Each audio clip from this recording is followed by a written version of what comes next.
Good evening, everyone. Welcome to the Springfield Township Board of Trustees regular meeting.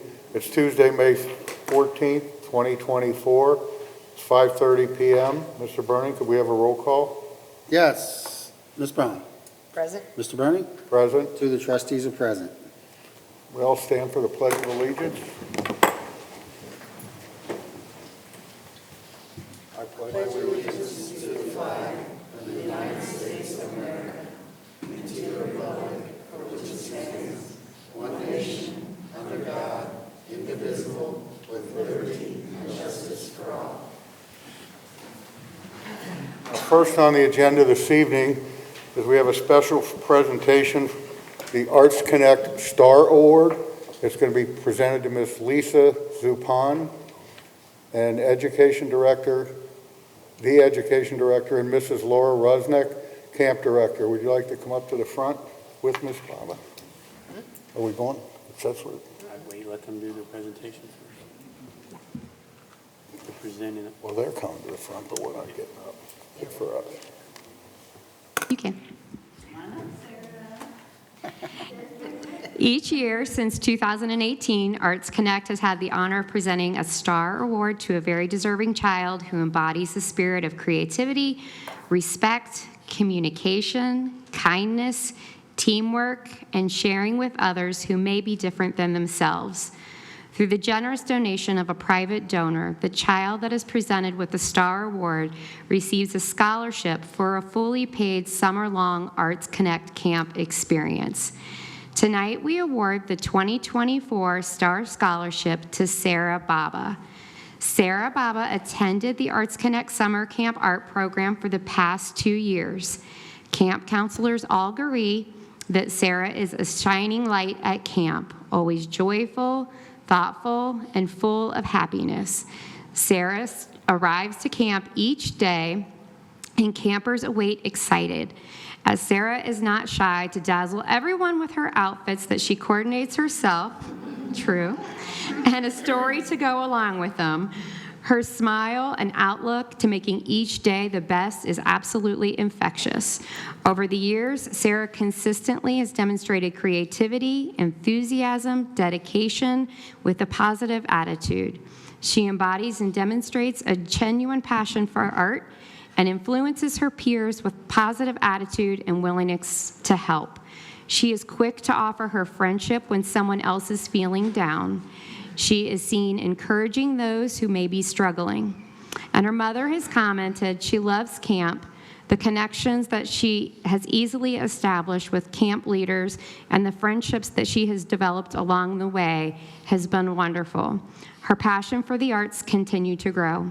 We are thrilled to present the Star Award to Sarah and formally recognize her talent, hard work, and positive impact that she brings to Arts Connect Summer Camp, to the Arts Connect Summer Camp community. Congratulations, Sarah.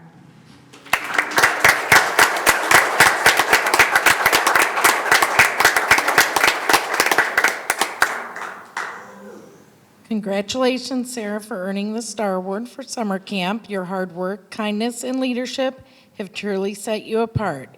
Keep shining bright and making a positive impact on everyone around you.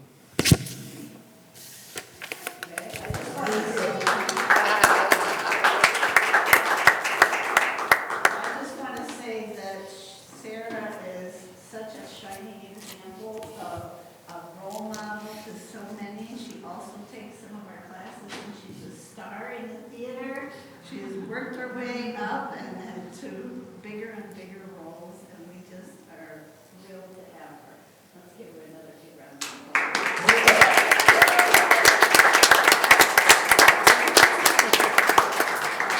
applause. She can say something if she'd like. You want to say something?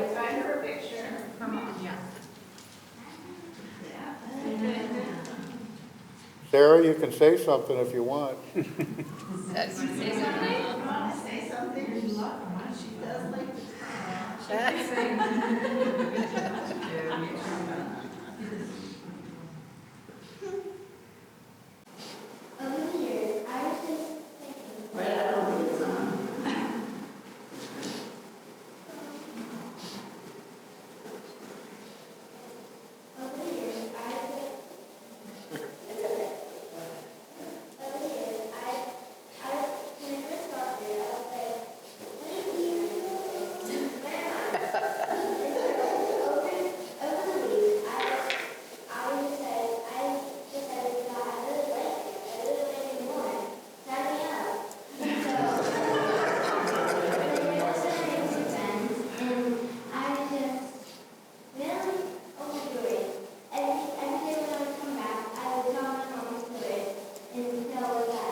perfect.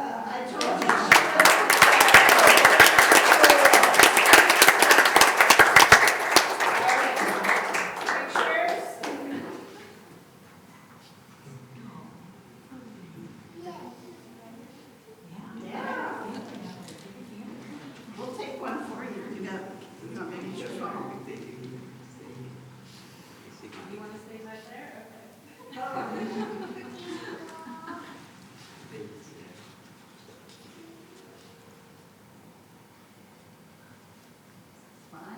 Smile. Come in, you can smile. Thank you, Sarah. And if you don't mind, we're going to sneak out.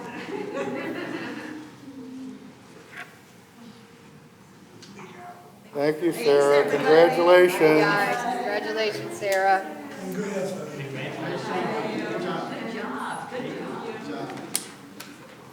We have minutes for approval from the regular session on April 9th, 2024, a special meeting on April 15th, 2024, and minutes from a regular work session on April 23rd, 2024.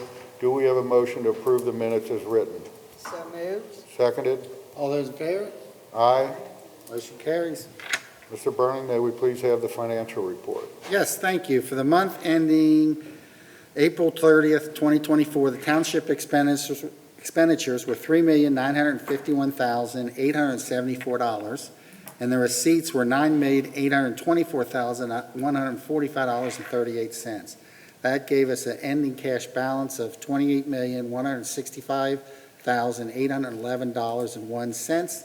That includes obligations to expenditures, payroll, regular operating costs, ongoing capital improvement projects, and investments. What I request from the board is the approval of receipts, warrants, payroll expenditures, updated current revenue and reports for the period ending April 30th, 2024. Do I have a motion?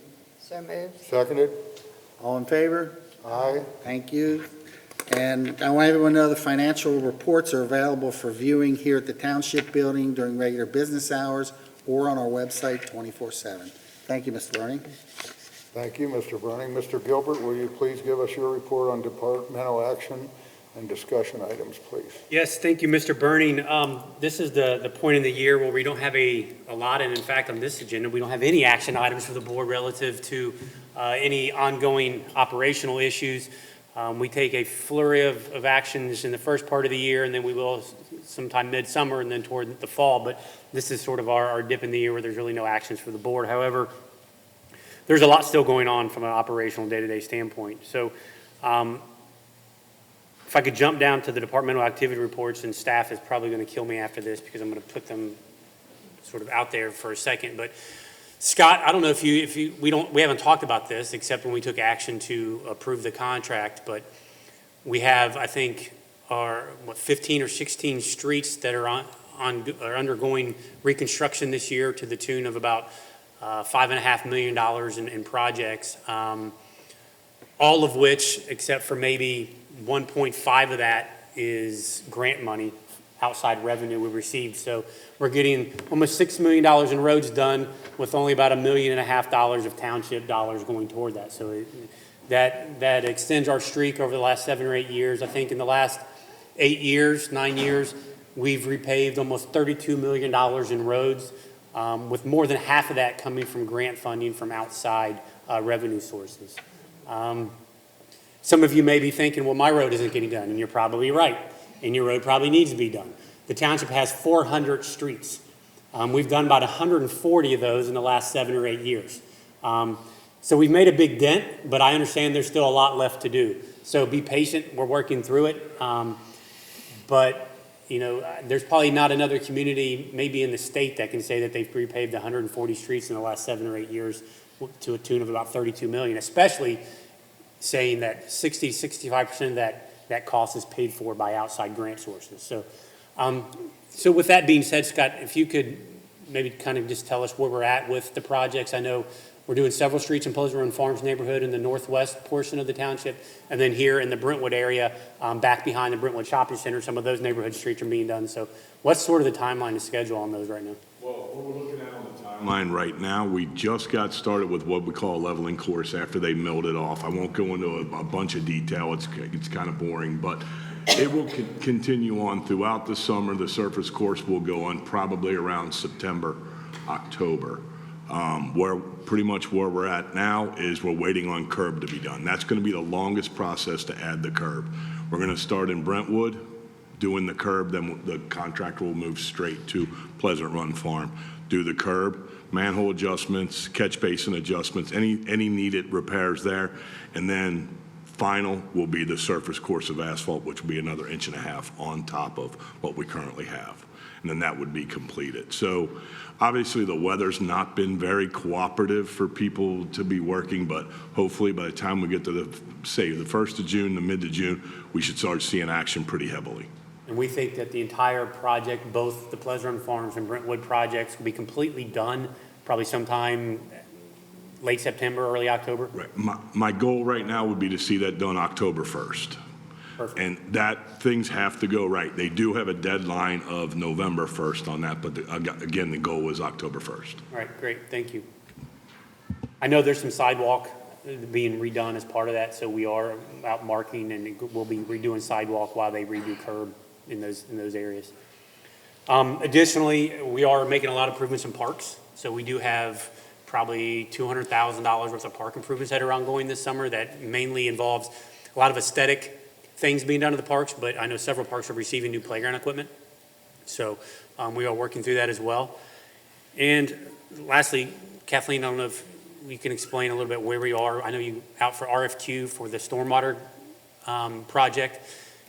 I know that we received close to $850,000 to remediate some stormwater issues in the Caldwell industrial area.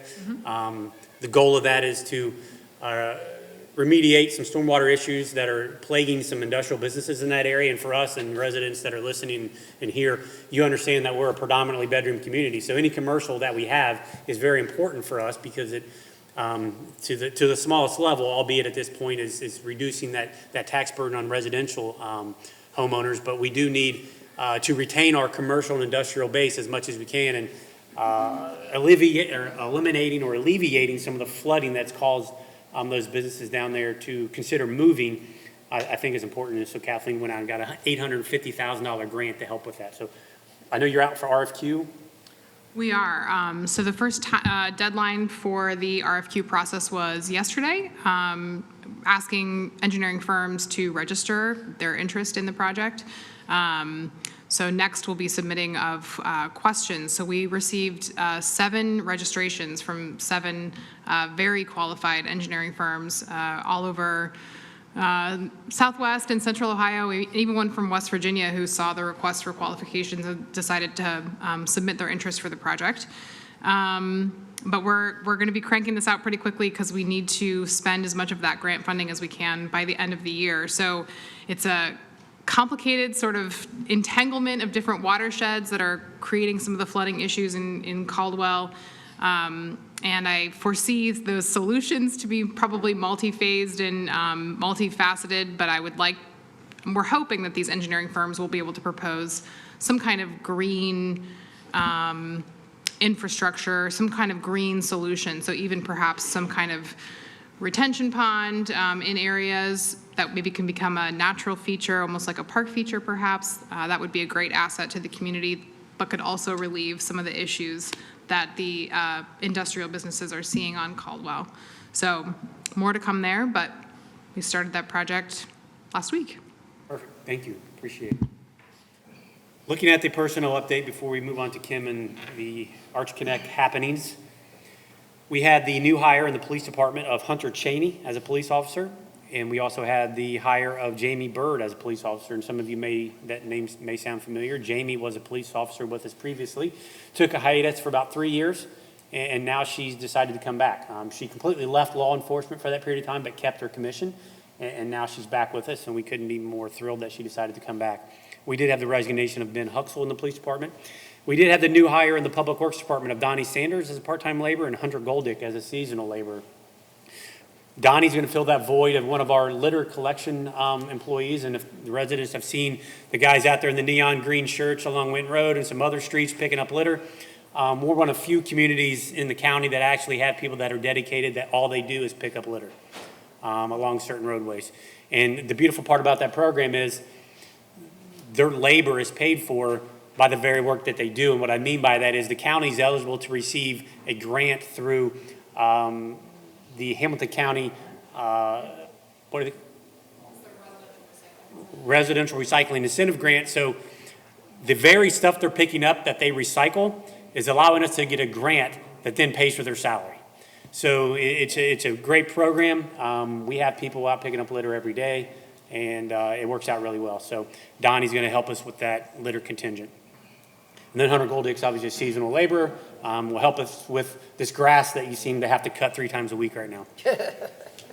So with that, that does conclude the personnel update. So I'll now turn it over to Kim for community events and programs. Thank you. We are entering into the summer season, which means events kind of back to back to back here in Springfield Township. This Saturday, we have our Artisan Fair, and that goes from 10 a.m. to 4 p.m. We have 64 artists that will be out there just selling their items. We've got 3 bands and several food trucks. High Grain will be out there as well doing their craft beer. Should be a really fun afternoon. May 29th is our senior picnic. That is from 11 to 1:30 with registration being due by May 20th. We have an outdoor puppet show that we do every year. That's going to be on June 7th from noon to 2. That is a Puppets for Lunch event. Our big annual Touch a Truck event is June 14th. Then the following weekend, we start into concerts. So this year, our concerts are going to be on a new area that we're creating on the back side of the Art Center. We're turning our patio into a small stage. We're adding patio lights, Adirondack chairs, fire pits, and making it a lot smaller, more intimate type of event. We have Rocky Peter coming in on June 20th, and then Rob Benton and K-Rush, they're coming in on July 13th. And then Arts Connect's new activity guidebook is at the printers right now and should be in mailboxes by the end of May. Thank you. Appreciate it, Kim. With nothing else, that concludes my report, unless there are any questions of the board. Thank you, Mr. Gilbert. Next, we have resolutions. First one is resolution number 44, 2024. Resolution confirming the previously declared dangerous property condition located at 1437 Biloxi Drive and directing the removal of buildings or other structures located on that property. Do we have a motion? So moved. Seconded? Ms. Braun? Aye. Ms. Bernie? Aye. Resolution carries. Next is resolution number 45, 2024, authorizing private sale of unneeded and unfit for use property in the police department. Do we have a motion? So moved. Ms. Braun? Second. Moved. Mr. Bernie? Aye. Aye. Resolution carries. Did we skip a resolution? Not yet. Okay. I'm thinking about it. Oh, in my agenda, there was another one, so I apologize. Resolution number 46, 2024, declaring motor vehicles located on public or private property in Springfield Township, Hamilton County, Ohio, to be junk motor vehicles pursuant to revised code 505.173 and ordering the removal of such vehicles pursuant to resolution number 80, 2012 and revised code 505.871. Do we have a motion? So moved. Seconded? Aye. Ms. Braun? Aye. Mr. Bernie? Aye. Resolution carries. You guys got Next it is all. resolution number 47, 2024, declaring nuisances pursuant to Ohio Revised Code section 505.87 at various listed properties within Springfield Township and authorizing statutory actions necessary to abate the nuisances. Do we have a motion? So moved. Seconded? Ms. Braun? Aye. Mr. Bernie? Aye. Resolution carries. Next is resolution number 48, 2024, establishing assessment for abatement of nuisance and certifying same to the Hamilton County Auditor. Do we have a motion? So moved. Seconded? Ms. Braun? Aye. Mr. Bernie? Aye. Resolution carries. Those are all the resolutions. Do we have any old business before the board? New business? Okay, next is our citizens' participation. Anyone in attendance in the audience that would like to address the board? If so, if you would, we would please ask you to come forward to the podium and state your name and address for the record.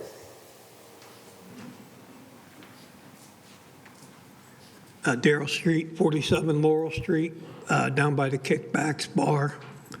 Here recently, in the last 2 or 3 months, I have not seen any police presence. I've called 911. Nobody showed up. I called Thursday night or Thursday to talk to the chief, left a message, and still haven't got any response. Just to be clear, first of all, I apologize that no one showed up if you called 911. That's unacceptable. I'll look into that. The chief and a lot of his command staff since late last week have been in Washington, D.C., and they still are today for Police Week, memorializing our officer who unfortunately passed away in the line of duty last year. So that they've been out of town. So God bless him. I'll make sure that when he gets back, which I think is tomorrow, that he reaches out to you. Okay, all right. And another thing is they're urinating on the side of my house, in the front, on the streets. And when I approach them and say, you're on video camera, it's like, I don't care. And if we have police present, at least from 11 till 2:30, maybe 3 o'clock, because I sit up until 3 and 3:30, watching, make sure they don't destroy my house or my vehicles or the other neighbors. Is there a night is it usually Friday, Saturday? Thursday, Friday, and Saturday. Thursday too, okay. It's Monday through Saturday. The only day that bar is closed is Sunday. But Monday through Wednesday, they close at midnight. Thursday, Friday, and Saturday are the worst. Okay. And they're out there sitting in front of people's houses until 3 or 4 o'clock with their cars running, intoxicated, and they're intoxicated before they even come to the bar. Okay. All right. And then they throw their liquor bottles out, their trash. I know, we know about this issue and, We've dealt with it in other places. yeah, we have, also. and, But these other places, I was told by Rick Bly, they no longer exist. They don't, but here's the difference between the places, and we can get into this more outside of the meeting, but the biggest issue, the difference is, once they leave the bar owner is no longer responsible for the people. Right. But he's So responsible. under the law, that's the difference. We were able to shut the other bars down because the illicit behavior was being done inside the bar. And so that's how we were able to do that. So once they leave the bar, then the bar owner is no longer responsible. So we now have to go after everyone individually. So obviously we're aware of it. I wish I could have a cop there every night for 4 hours, but I have 7 officers working a shift, and we're 18 square miles and a lot of stuff going on. So unfortunately they can't be there often. But what we can do is do some additional directed patrol to see if we can, at least dampen it down some, and we'll make contact with the bar owner again. But like I said, once they leave that bar, he's sort of wiping his hands of it, and we have no legal recourse against the property owner once the people are no longer on property. So as much as we know that the bar's the issue, legally, I can only do what I can do. Right. So I do know January, a guy came back with an assault rifle, and the gun didn't work. It jammed. So, that's a double issue there. Is it going to take somebody getting killed or seriously getting hurt? Well, unfortunately, under the law, maybe, because, we can't even take it to the Division of Liquor Control when there's no I've called and stuff talked to within them. the bar. The stuff that's happening outside of the bar, they won't touch it. They don't care. They also usually just fine people. They don't really do anything. They like to issue fines and, they don't care about that. So believe me, it's an ongoing problem. We've had undercover people in some of these other bars where we actually have documented proof, as well as liquor control agents in there with us observing this stuff, and it still takes years to shut the bar down. So, And then you got people that are sitting in their cars running, intoxicated. That's an automatic driving under the influence, or It is. and the DWI cop for comes sure. up, knocks on the door, you all right? You all right? okay. And they go on. Well, If that was me in Sycamore Township or Blue Ash or anywhere else, I'm going to jail. yeah. Well, And I mean, it's getting so bad, like Thursday night, some guy almost ran into me. I had a vest on, had a flashlight in my hand, going over to talk to my neighbor. And if he wasn't doing 45, I'll kiss somebody's butt. Well, like, And then I called 911, had the license plate number and everything. I don't know if anything happened there. They're probably getting on the highway and probably. getting away, you know? Yeah, I don't know And either. it's not you guys, you know? No, but it is our responsibility to make sure you guys as residents feel like you're heard at a minimum. Right. And that we're doing everything we can under the law. And I can assure you that you're heard, and I'm pretty sure we're doing everything we can under the law, but we're gonna look to see if we can do more, and maybe we can do some directed patrol outside of our normal patrol to get some extra people on shift. But as you can see, I'm hiring people to fill some of the 8 vacancies I have now. Right. So, 'Cause I had a lot of success with Rick Bly. yeah. So like I said, he's in Washington DC right now. He's gonna be back tomorrow. When he is, I'll make sure he calls you. Okay. All right. Appreciate it. Thank Thanks you. for coming. God bless. Thanks for coming. Hello. Hello. My name is Shauna Pettis, Pettus. I just purchased my house, the only house that's on Staburn, Staburn Avenue. So that's right across the street from Torbeck's shop and diagonal to the bar. And I guess with the zoning issue, every time for one, they were coming and they were parking on the line, and I have pictures of that. I have surveillance from my from my surveillance camera, and then they sit out there and it's blasting the music. One time I came out and the guy was urinating. I told him you can't park there because on the opposite side it says no parking. And he literally unzipped his pants and started urinating in front of me. And when I don't call 911, I call to the dispatch. Yeah. And I've been calling. I purchased my house in November. I've been calling since the first weekend in December. They probably are tired of me calling. And they come, and if they're like that, they say they can't. The last time I called, they said they could not come out. They couldn't tow. It was something with the zoning issue because it goes like the Caldwell and Staburn, so something with they couldn't legally tow the vehicles. They were literally blocking the street. They parked so you park on one side. They were parked illegal on the other side, and vehicles parked in the middle, so I couldn't get out. The police literally had to come down. I spoke with the sergeant on the night shift, and he told me he was going to send an officer down. 3 cars came. I had to leave. They literally stood there until I came back, and it was only 2 cars that moved, and I even bought cones to block off the street during the hours that the bar is open, so they don't park there because they have no respect. And after the bar closed, you have to come out and literally clean up every day. I don't care if they close at midnight or close at 2. Liquor bottles, condoms, food, the food from kickbacks. They come out and eat at their car, have their doors open, blasting the music, and they will literally toss the bottles in your yard and the food containers. So I'm just here to voice, because I'm pretty sure I've been trying and I've been going through the police department, and they come and they'll stand there, and then there's been times that the cars that block the street, and you can tell that they are completely intoxicated, and they'll say, I'm sorry, and then the police will let them get in their car and pull off. No ticket, no questioning, just let them leave. And I think, I know you can't just sit there and patrol that, but if we call, something should be done. Tickets, tows, and especially not letting them drive intoxicated. If they're already out there partying, before they go in the bar, get more drinks, come out, and continue to drink the bottles out their car. What I'm gonna do is not only I'm gonna have him call you, I'm gonna have him set up a meeting here, and then ask one of you to sort of be the point person and tell everyone when the meeting is, and then we all just sit around the table at one time and talk about kind of what you're experiencing, and then we can develop sort of solutions around that, as opposed to talking people individually.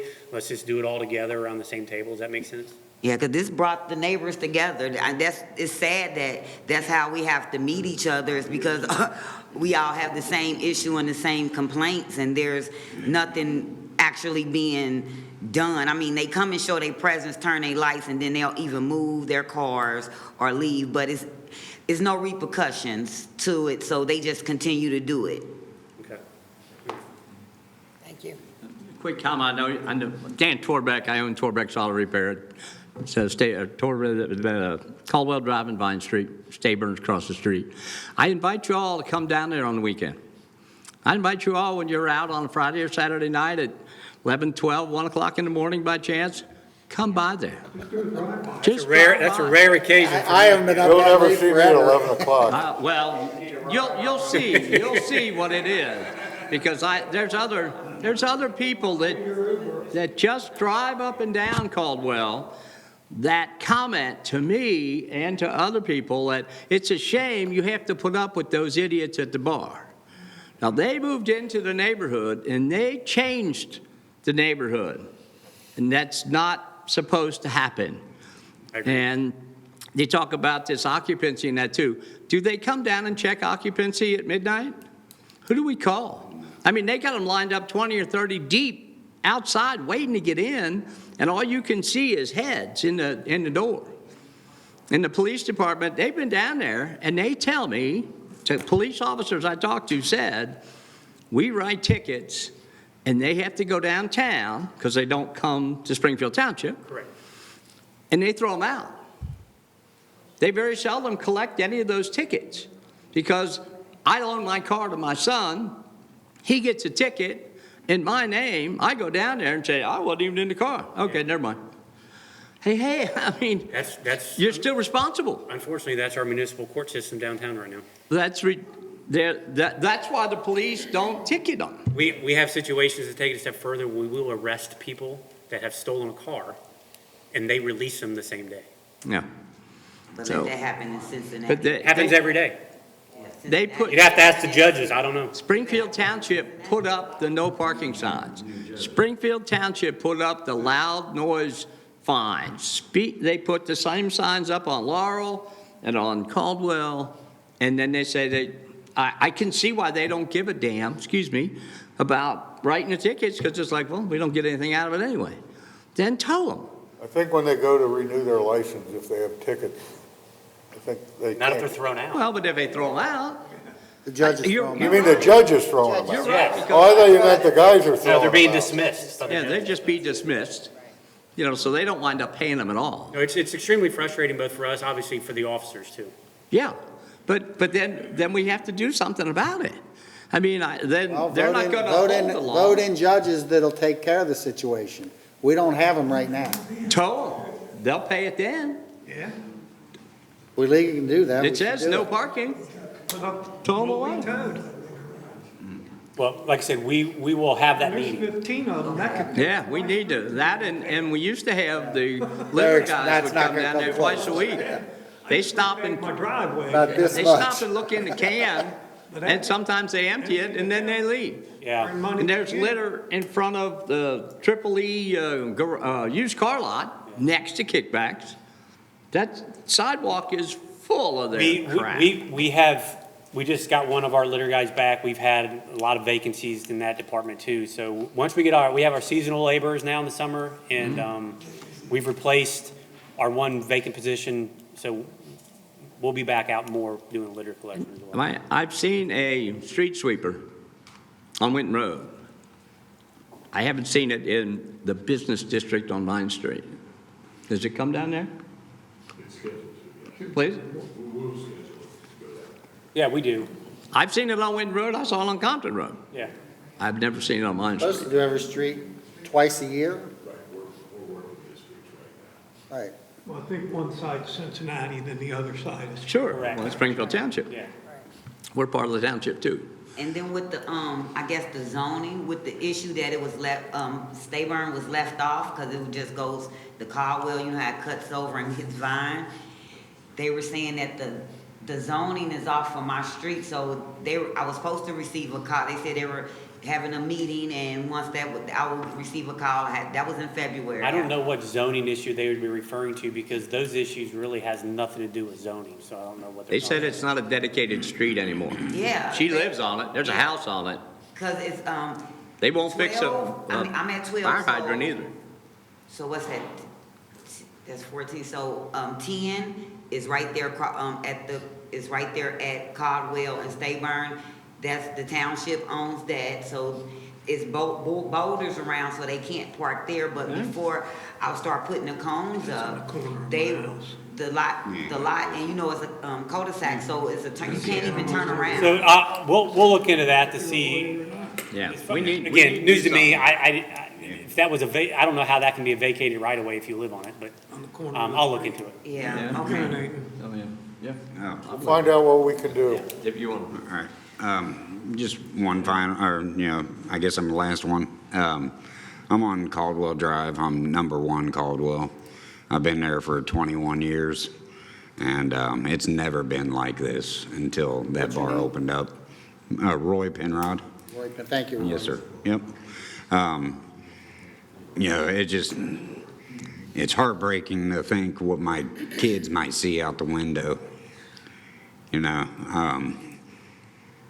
And just besides the twerk and literally in the middle of the street, we've watched these people twerking in the middle of the road. I'm just waiting on somebody to be roadkill there, especially how they come around that corner and everything. And then I was wondering what I can do about being able to tow people from the front of my house. There was gunshots 2 nights ago. Yeah, my son, he's like a night watchman because he's on that side of the road too. If they're on the right of way, you don't have any authority to tow. If they're on your property, like if the car is fully on your property, then it's your property. Yeah. You can have it removed. Okay. Well, they're pretty slick about it. They stay in the right of way. Yeah. That's why half the time their tires over the white line in the middle of the street. Yeah. Which I don't know how that. I'm sure my stuff would be towed or whatever. It's just how can I'm ready to just build like a literal driveway all the way in front of my house to where it's considered my parking. You know what I mean? My neighbors all across the street, they have the face-off parking. I park along the side of the road. What you build there, purely speaking legally, it'd still be public right of way. So. Okay, how does I do have an existing driveway. How am I able to tow people from there but not from? You would only be able to tow them off of there if they were actually over the property line.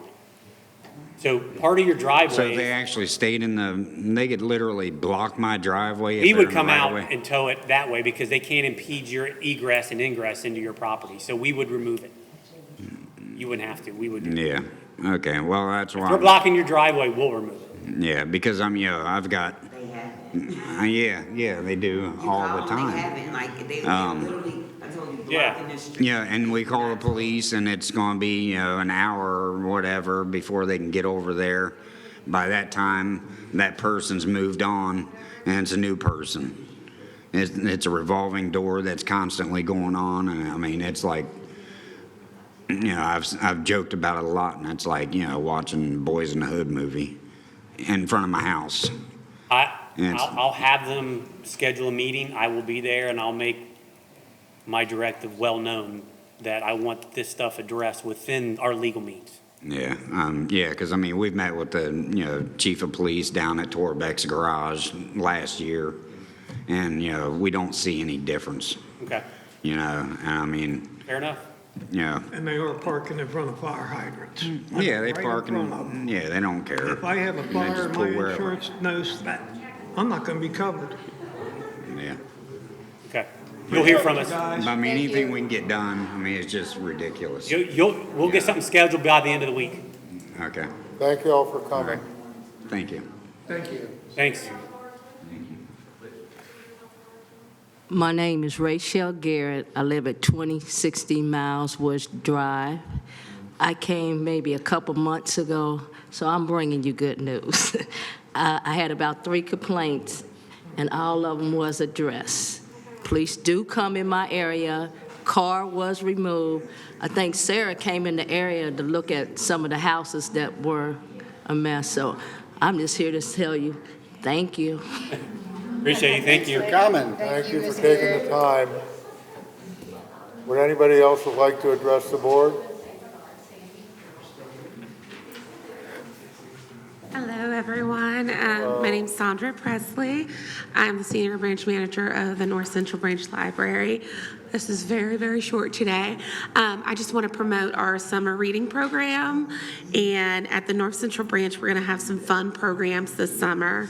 So June 3rd, we'll kick off the summer reading program. At 2 o'clock, we'll have Digging with Dinosaurs. So it's presented by the Cincinnati Museum Center, totally free for ages 3 to 12. And then we've added some library playdate programs. We're hoping to get more families coming into the library and feeling like they are welcome and that they can kind of stay a while in the branch rather than coming in checking out. So we're hoping that we can get some families with kids who have kids who are ages 1 through 5. And the first one is Monday, June 10th. And it's just a opportunity for them to come in and utilize their imagination and build their skills in socialization, which a lot of kids that age don't get that opportunity. So we're hoping to provide a space for that. We will also have a very, very fun program. We will have Lego building with Lego Master Paul W. He was on the Lego Masters show. I don't know if you guys saw that. He is our social media manager for the library, and I believe they were in 3rd place on that show. So you get to come on Thursday, June 13th, and that's at 2 o'clock, and actually learn how to be a Lego master, which is very, very fun. The last two, one is Amazing Monarchs. So Hamilton County Soil and Water Conservation District will come and teach kids about monarchs and their migration. And that will be Tuesday, June 18th at 2 o'clock. And it's for ages 3 to 12. And then the last one is the circus is coming to town. So they will be at the North Central Branch Library Tuesday, June 25th at 2 p.m. And the kids will get to learn juggling lessons. Again, it's all free, all for our community, and we're hoping that we get lots of families in looking for some fun activities for the summer. The next meeting, I'll present the July programs, but I'll give out some handouts. And thank you so much for your time. Thank you. Thank Sounds you. like you have a very busy June ahead. Very, very busy. Hope to see you all there. Thank you. Thank you. Would anybody else like to address the board?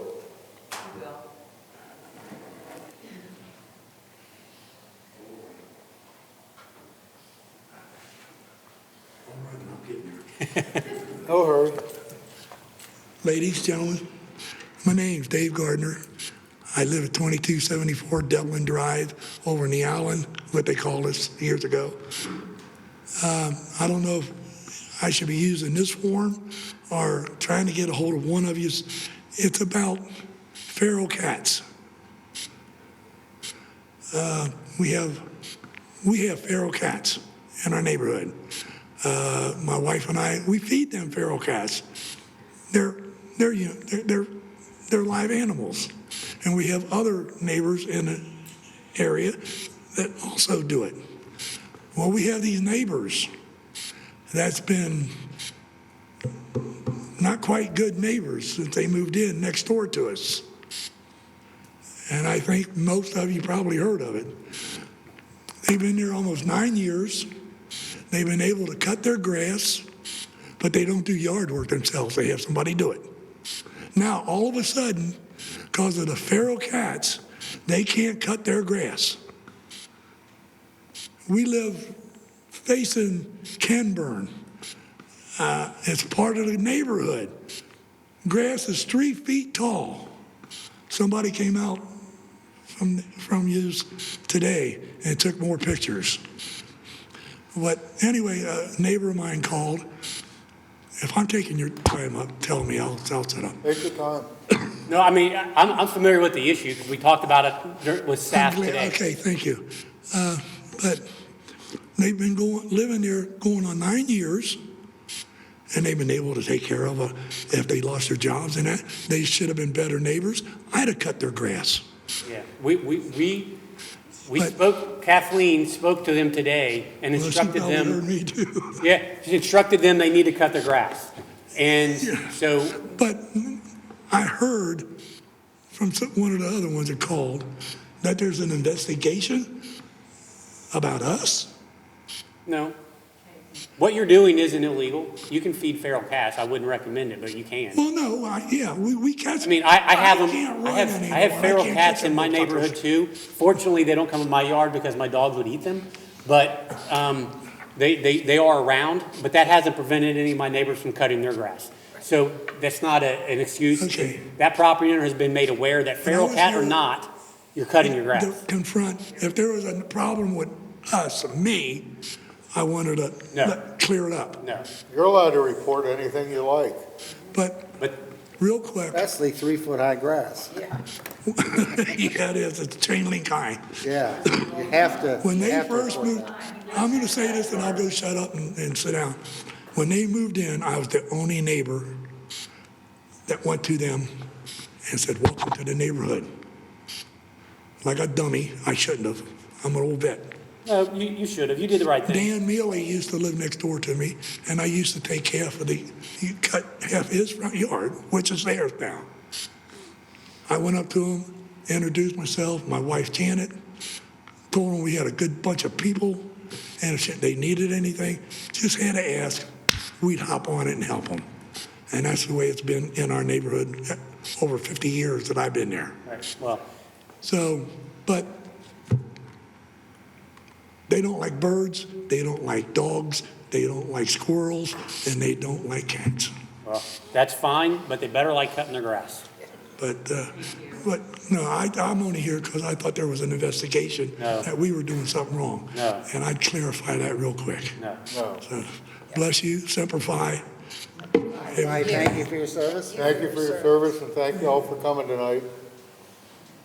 Would anybody else like to address the board? You already addressed everything. I mean, that's the thing, that's the only reason why we're here. Yep. I mean, pretty much. I live in back of these guys. I've lived here for 35 years, sorry. Do you want me to come? No, you're fine. My name is Tim Parton. I live at 7087 Beltway Drive. I've lived here for 34 years. These guys have been rock solid. You notice I'm amputee on both sides. I call this guy the grass whisperer. My grass needed to be cut. I never had to ask these guys. They're in it. The neighbor that lived next to him, Dan Milley, super. I mean, he was a Boy Scout leader, the whole 9 yards. I have never had a problem at all with any of my neighbors until, and I hate to say it, these ladies that moved in. I don't know that they were ready to move into a house and ready for that, because there's a lot that goes on. But you couldn't ask for better neighbors than the two that live on both living sides of these guys. And then I live in the back. So I see the 3-foot grass, you know, it is what it is. They've been made personally, they've been made today aware verbally, and if they don't do it in the future, we'll do it for them. And that's an expensive cut. Yeah. Well, it should be, I mean, because. It's a real expensive It's the cut. first time I've actually seen a lady out there with a weed eater trying to cut some of it down. That weed eater, you're gonna have to get you a bush hog or something to get in that backyard. I don't know if you come over there, but, I mean, it's definitely 3 foot. Now, I think the message we received was they claimed, to your point, they claimed that the contractor they had didn't want to mow it anymore because of all the cat feces in the yard. My point. He was super nice. He was a good coach. Look, my point is, then find another contractor. I know people that have dogs that never clean up after them, and their grass contractor still cuts the yard every week. So it's just, it's nonsense, and they've been made aware today. Thank you. I appreciate your time. Thank you all for coming. It's been over 8 years, and all of a sudden, the cats are an issue. There's not that many, maybe 4 or 5. They're loving that high grass. Oh, I bet. They find a lot of mice in that grass. Yeah, a lot of food. And other varmints. Moles. Thank you for coming out. Appreciate it. If nobody else has any business before the board, I would entertain a motion to adjourn the meeting. So moved. Seconded. All in favor? Aye. Our meeting is adjourned. Thank you for coming. And don't be shy about coming.